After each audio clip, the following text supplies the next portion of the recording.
Spomenuli ste sposobne ljude, imate li vi u svojoj koaliciji sposobnih ljudi koji bi mogli ostvarivati ove programe o kojima govorite? Da, mi ćemo idući dana predstaviti neki određen broj tih ljudi. Vidjet ćemo kako budemo to organizirali. Vjerojatno ćemo predstaviti najmanje 20-25 ljudi različitih struka koji su svoj status stekli u životu, kao što sam rekao, bez politike, koji imaju čak i titule profesora, doktora, magistara i tako dalje, koji imaju respektabilno iskustvo i koji su voljni dio tog svog znanja, iskustva, energije staviti u, da tako kažem, u društvenu korist. To je uglavnom i odgovornost intelektualaca. Intelektualci i političari su zaduženi i odgovorni za vođenje društva. Ja sam spletom okolnosti i takve su bile moj životni put, ali više okolnosti da sam završio na ovom mjestu gdje jesam saborski zastupnik, profesor na fakultetu, doktorirao i tako dalje. Ja sad to što sam stekao u životu koji je ovislo i o okolnostima mogao bi iskoristiti samo za sebe. Ali odgovornost političara, ali i akademskih građana je da svoje sposobnosti stave u funkciju i da oni 85% hrvatskih građana koji nisu bili u takvoj situaciji da dođu na ovu poziciju, da im se pomogne da se i njima organizira život, da mogu ugodno živjeti u našoj zemlji. To je ono što smo govorili, zašto uopće se bavite politikom. Ali to je odgovornost, to je izazov i iskušenje svakog političara i akademskog građana, da li će svoje sposobnosti, svoju poziciju ukratko iskoristiti samo za vlastitu korist ili će svoju tu poziciju u kojoj se našao spletom okolnosti iskoristiti i za dobrobit ostalih građana. Isto zahvaljujući njima ja sam se isto školovao. Jer se ja školovanje nisam ni plaćao, ali sam malo plaćao, ali zahvaljujući svim onim drugim ljudima koji nisu imali takvu šansu da steknu ta znanja, da dođu na takvu poziciju.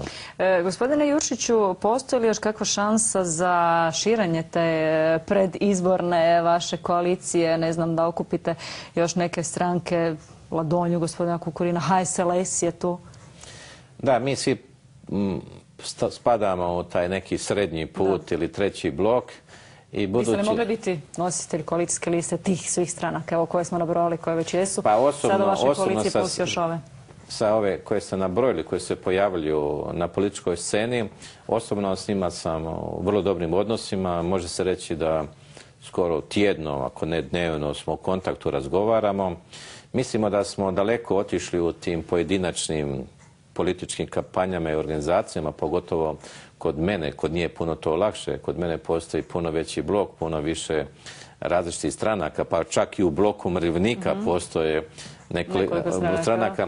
Tako da to usklađivanje, to je jedan lijevak koji se kroz proteklo vrijeme stvarao i sad će se suziti do izbornih lista.